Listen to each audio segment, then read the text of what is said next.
শালার ঘর কাপড় থেকেও শান্তি নেই এন্দুরে জ্বালাতে। দেখতো ছাওয়াটার কতুল্লা কাপড়া গুলা খাইছি। আল্লাহ, অভাবী সংসার কি করো, স্বামীকেও কাবার না পাও,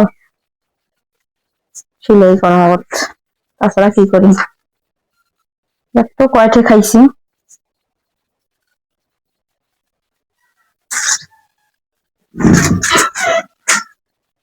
কি করছ?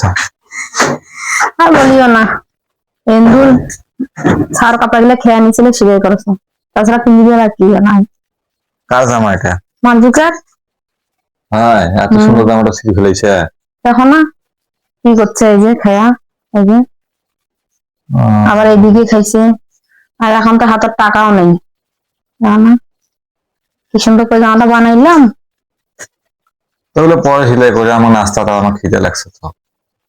ছাওয়াটা খালি গায়ে বেড়াচ্ছে, ছাওয়ার কাপড়টা সিলাই করো, তারপর তোমার খাওয়া দাওয়া দিচ্ছি আমি। মেশিনে যা সিলাই করে দিতে পাও। মেশিনে সিলাই করলে এলাম 30 টাকা নিবে এলা। আর ওই টাকা 30 টাকা বাঁচলে এলা আমার স্বামীর পকেটে থাকবে এলা। তাও ভালো কথা বলছো। এই জন্য হাতে সিলাই করতেছি। যাক, তুমি এখন কষ্ট যে করতেছো না, তুমি কষ্টের ফল অবশ্যই পাবে একদিন, দেখিও। সবকিছু আল্লাহর ইচ্ছে। আল্লাহ সবাইকে মারবে না, ঠিক আছে? আল্লাহ আমাদের মন পরীক্ষা করতেছে, দেখি বান্দা বান্দি আমার কষ্টের মধ্যে থাকেও আমার কাজ করে কিনা। তুমি এভাবে কষ্ট করতেছো, এককাল তুমি অবশ্যই সুখ পাওয়া। তুমি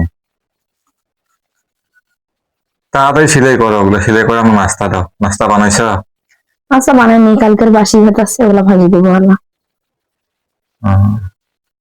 খাওয়াটা কি খাইবে ওইটাই চিন্তা করছো। আচ্ছা ঠিক আছে, আমার ওগুলো ভাতগুলো ভাজি দাও, না হলে পন্থা করে দাও, পন্থা খাবো আমি। কোনটা খাবা? আচ্ছা দাঁড়াও। তুমি সিলাই করে আসো, হ্যাঁ? আচ্ছা ঠিক আছে।